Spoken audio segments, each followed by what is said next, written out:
네, 코로나 시대에서 지금 가장 중요시되는 게 바로 식량 문제입니다. 지금 현재 보면 쌀 수출국이 제1위가 베트남, 그 다음에 인도, 태국 등이 있는데 앞으로 코로나 시대에는 이들 나라가 이제 무역을 폐쇄 정책, 보호 무역으로 간다는 거죠. 그렇다면 그 많은 쌀을 수출했던 나라들이 보호 무역을 해서 쌀 수출길이 닫히면 가장 먼저 피해를 보는 나라는 역시 아프리카라든가 개발도상국들, 기존에 쌀을 많이 수입해 먹던 국가들은 큰 피해를 보게 됩니다. 이름하여 식량이 무기화가 된다는 거죠.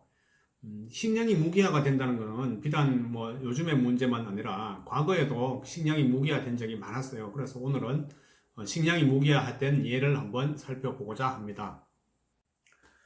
무역전쟁이라는 것은 총과를 사용하지 않고 어떤 경제적인 이익을 위해서 싸우는 전쟁이잖아요.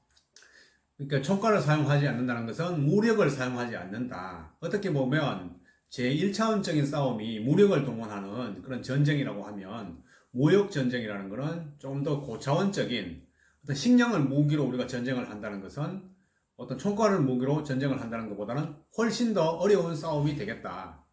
춘추시대에 제나라의 관중이라는 어떤 뛰어난 재상이 하나 있었습니다. 지금 생각해보면 어떤 세계 최초의 경제학자라는 수식어가 붙는 게 맞을 것입니다. 물론 관중이 무슨 경제 이론을 제시하거나 하지는 않았지만은 또 구체적으로 경제 활동을 해가지고 통화라든가 가격, 그리고 시장 문제, 그리고 세수와 재정 문제, 국가의 거시 경제, 그리고 사회적인 분업 등을 이제 관리하고 심지어는 화폐 전쟁까지 일으킨 인물이 바로 관중이 되겠습니다. 관중의 원래 이름은 관이오입니다. 관이오인데 관이오의 그 자가 중이죠. 그래서 사람들은 관이오를 관중이라고 이제 불렀습니다. 관중은 기원전 725년 제나라 영상에서 태어났는데 이 영상이 어떤 도시냐면 영상은 어떤 경제 도시입니다. 경제 도시. 상인들이 많이 교류하고 거기에 그 수운이 있어가지고 그 수운을 통해서 물로 백길로 장사를 잘하던 그런 곳이었습니다. 그래서 아마 어릴 때부터 관중은 어떤 경제관념이 뛰어났을 것으로 생각되고 우리 관중하면 포숙과의 그 일화를 그린 관포지교, 그러니까 아주 절친한 친구를 관포지교라고 하는데 그 관포지교에 나오는 인물이 바로 관중입니다. 관포지교는 어떠냐면 그 제나라의 공자인 규와 소백을 이제 관중은 규를 모시고 포숙은 소백을 모셨는데 하늘 아래 태양이 두 개가 일 수가 없듯이 규가 먼저 죽게 됩니다. 관중이 모시던 규가 먼저 죽으니까 규는 이제 목숨을 위급하니까 그 이웃나라 노나라로 이제 도망을 가요. 도망을 가는데 이때 그 소백을 모시던 제나라의 그 황공, 그 제황공이죠. 이분이 이제 왕위에 오르면서 포숙은 이제 앞길이 열렸죠. 근데 이 포숙이 바로 어릴 적 친구인 제노나라로 도망간 관중을 재상으로 모시오자고 이제 청거를 합니다. 그래서 이 제황공이 그 말을 듣고 노나라로 도망갔던 관중을 데리고 와서 재상 자리에 앉힙니다. 관중은 자기가 모시던 공자인 규가 죽자 정말 그 목숨이 위태로워졌는데 포숙의 청거로 하루아침에 제나라의 재상에 오르게 되면서 제나라의 어떤 경제 구조를 싹 뜯어고치고 아주 그 발전시키는 아주 유명한 인물이 된다. 관중은 그 춘추시대 인물이니까 지금으로부터 약 한 2000년도 더 된 2000년 전의 인물이죠. 그때 벌써 이제 경제수단을 동원해가지고 무역전쟁을 일으켜서 병기를 쓰지 않고 상대를 굴복시켰으니까 그야말로 우리 무역전쟁의 가장 그 선구자적인 역할을 했다라고 이제 할 수 있습니다. 이때 그 춘추 전국시대 때 제나라 사람이죠. 관중은 제나라와 노나라 사이에 그 형산국이라는 조그만 나라가 있었어요. 근데 이 형산국은 나라는 비록 작지만은 형산국에 잘하는 것은 뭐냐면 대형 전차와 무기를 아주 잘 만들었다고 합니다. 그 당시에 이런 말까지 있었어요. 형산의 날카로운 검은 천하에 비할 것이 없다라는 말이 돌 정도로 어떤 국가 생존에 필요한 특별한 능력을 갖출 수 있었죠. 각종 병기를 만드는 데서는 가장 뛰어난 나라가 바로 형상국이었다. 근데 이 형상국은 이처럼 가장 뛰어난 병기를 보유하고도 결국 국가는 망하는 스토리를 이어냅니다. 그 당시 제나라에는 이제 관중이라는 뛰어난 사람이 있죠. 이 관중이라는 사람이 이제 재상이 되면서 경제 개혁을 거치면서 날로 강성해지고 있는 나라가 제나라였는데, 어떤 제나라는 이 폐업의 원대한 뜻을 품고 그 군주인 제나라 군주인 환공이 어떻게 하면 이 형상국을 잡아먹을까라는 고민을 계속했어요. 어떻게 하면 형상국을 가장 먼저 제거해야 될 목표가 된 거죠.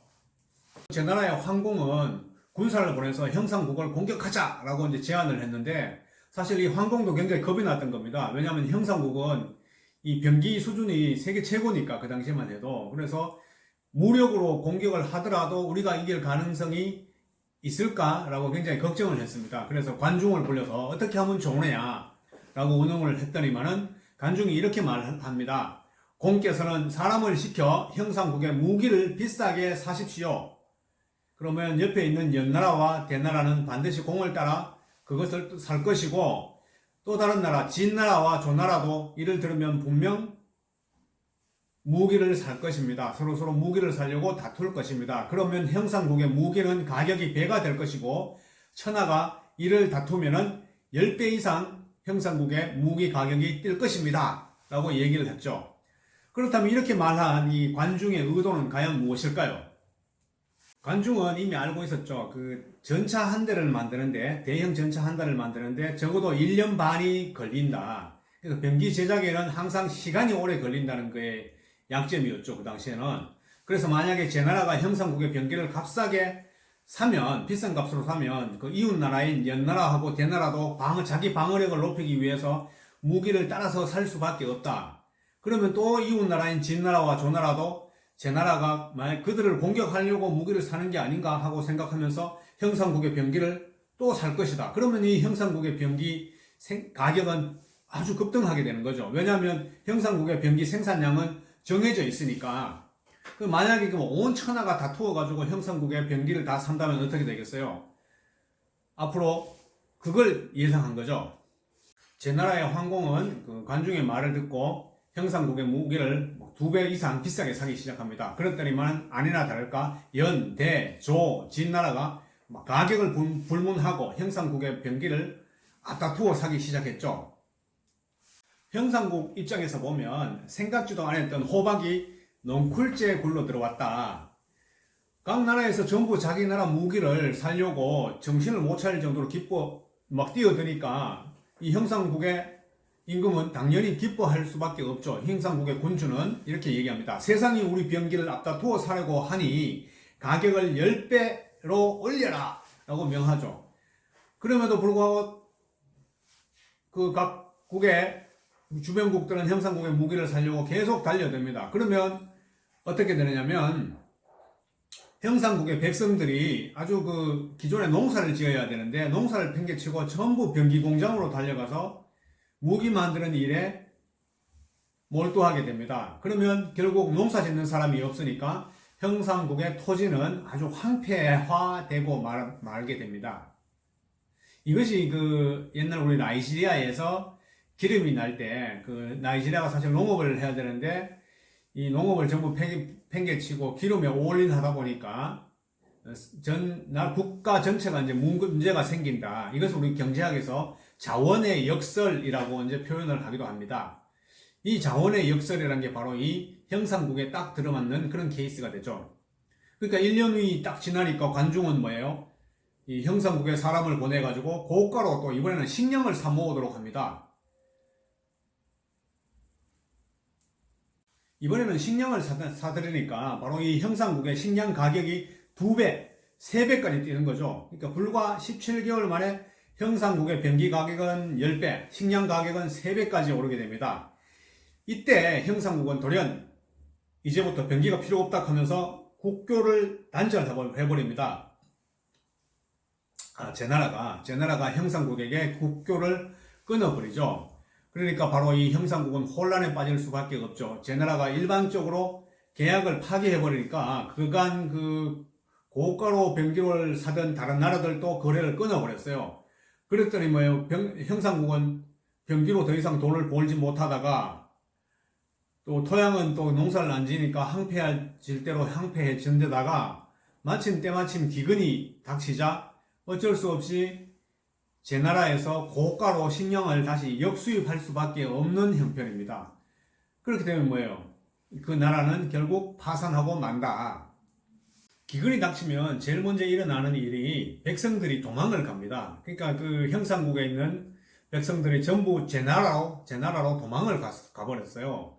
그러니까 이제 제 나라는 이때 공격 개시 명령을 내립니다. 형상국으로. 옆에 있는 노나라하고 합심해서 제 나라는 북쪽을 치고 노나라는 형상국의 남쪽을 치고 이렇게 공격을 해오니까 더 이상 형상국은 뭐 병기도 없죠. 그리고 싸울 수 있는 그 농민들 벌써 제 나라로 다 도망갔죠. 결국은 형상국의 군주가 고심 끝에 결정을 내립니다. 무기도 없이 두 적을 상대하느니 차라리 나라를 제 나라에 바치고 기순하는 게 낫겠다. 그러면서 기순을 하게 되죠. 마치 과거에 우리 그 통일신라의 마지막 왕인 경순왕이 자기 나라를 그 고려 왕건에게 바치는 그런 비슷한 케이스죠. 그것도 후백제도 물론 그 전에 후백제도 견훤도 자기 나라를 왕건에게 바치듯이 이 형상국의 군주도 자기 나라를 제 나라에 그냥 바치고 기순하게 됩니다.